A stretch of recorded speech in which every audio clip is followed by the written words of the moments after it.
Hello and welcome to Skyrim Alterations. It's magic. Mods, Creation Club and general impressions of both.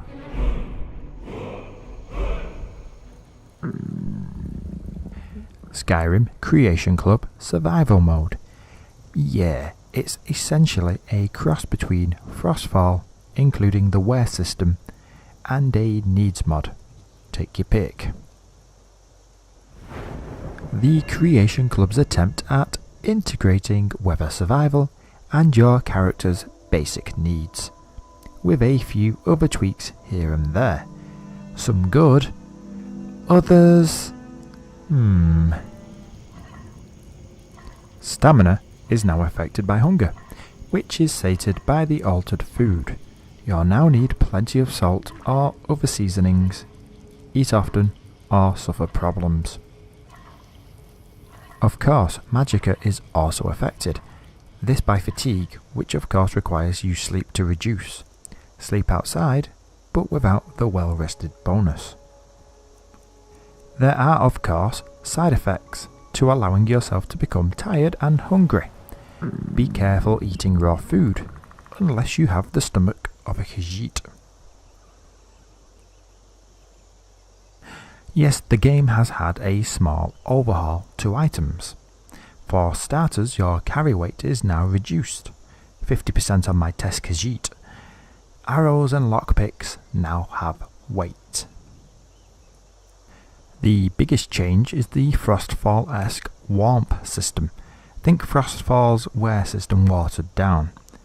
Apparel now has a warmth rating to go with its armor rating and value. This has its pros in that you have to decide what you need for where you're going. The cons are the limited variety in the warmth ratings. You can have the full fur armor and the sleeveless fur armor coming with the same warmth rating. Just a little difference would have made the difference. Leveling up is now Oblivion's sleep to level, but you can still save your perk points. The main disappointment in survival mode is that potions still heal instantly, instead of healing over time. However, there is no more health regeneration instead. Let's move on to warmth, cold and its effects on your health bar. You will notice that Skyrim's climate now affects you depending on where you are. You will see a sun or snowflake next to the compass to show whether you are getting warmer or colder. Time of day, indoors or outdoors, now matters.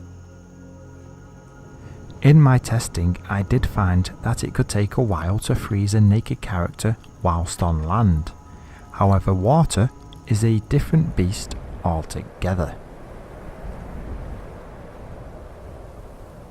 Well, in warm water you won't have a problem.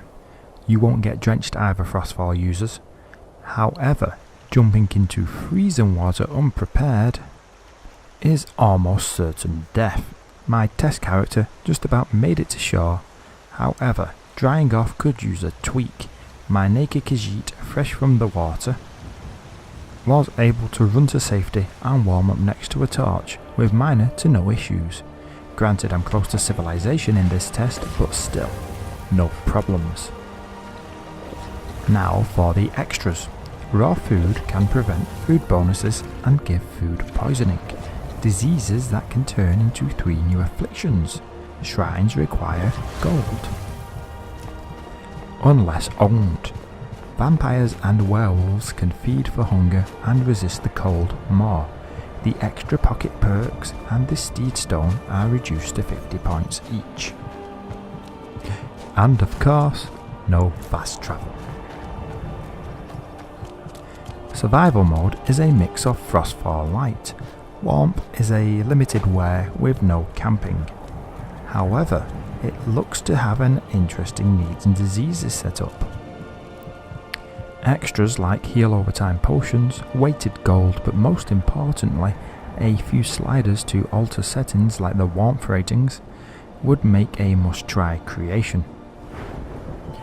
as it stands, we have extra content well worth the current, at time of video, free price. Are there mods that do this and more? Yes.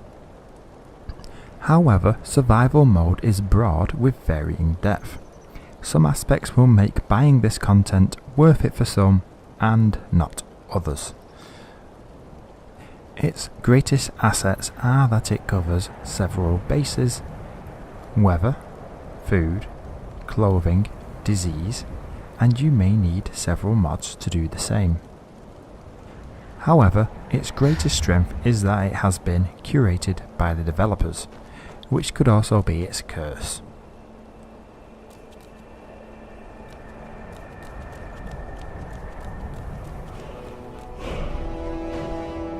So it's time for me to say thanks for watching. I hope you've enjoyed, and I'll see you again soon.